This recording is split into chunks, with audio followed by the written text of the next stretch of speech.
somebody I'd had my eye on for a while, just a fan of her work in True Blood. I had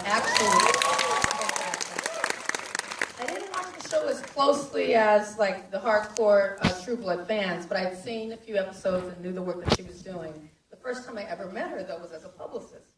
I was a publicist for the first film she ever made called How She Moved. And I remember encountering her at the junket and seeing strikingly beautiful woman and feeling like she had such power in front of the camera and seeing her and says, wow, once she grows into that power in front of the camera, off the camera, she's going to be unstoppable. And then kind of, just lost track of her. Saw her a little bit in True Blood, but when I encountered her in our casting process for Sugar, she walked through the door and I was like, it's all caught up. Like it's all happening for her right now. The talent, who she is off camera, like this whole thing is going on for this woman and it just glows from her. So I was happy that she accepted the role of Nova Bordelon. Regina, Say hi to the WGA. Work. Sit, walk, work with the dress and learn. Yeah, fantastic. Dawn Lynn Gardner. Yes. Charlie. When I first saw her audition tape, I don't know why we don't talk about this a lot. It's not a secret, but when I first saw her audition tape, she was in New York. She auditioned for Darla, the Ralph Angel's girlfriend, ex-girlfriend, and she was extraordinary as Darla. I said, this woman is incredible. You saw that tape, yeah? She was so good as Darla, and our great casting director said, you know what? I think she might be a Charlie. And I said, no, I think she's a Darla. She's Darla. She's like, well, let's just have her go on tape as Charlie. And she did. And I was like, she's a Charlie, she's a Darla, she's whatever she wants to be.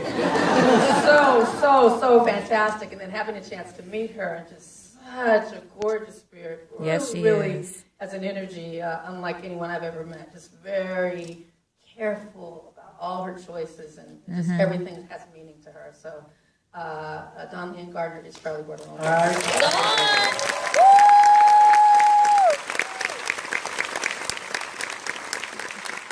And meet the woman now who, if it were not for her words, none of us would be here. Natalie Bazile, the author of Yes.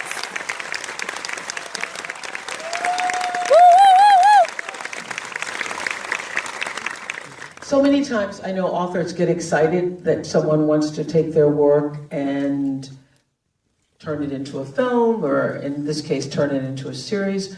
But there's always, too, this feeling that once I hand it over, what's going to become of my work? So what was your expectation of this adaptation?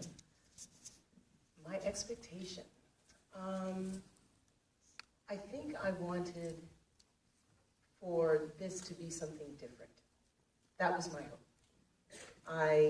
When I wrote Queen Sugar, I wrote it because I wasn't seeing books about African Americans and people of color that, like you were saying, were like people I knew. And so in handing it off to Ava and you, I really, if I had any expectation or any hope, it was that you would offer audiences something that was different from a lot of what I felt we were seeing on film and in television. I really wanted it to be unusual. I wanted it to be nuanced. I wanted it to be full-bodied. I wanted it to be a warm embrace. I wanted it to be a celebration. That's what I'd hoped. And you watch every week and I feel. watch every week. I watch every week. And, it's fun. It's really fun to see, sometimes it's big chunks of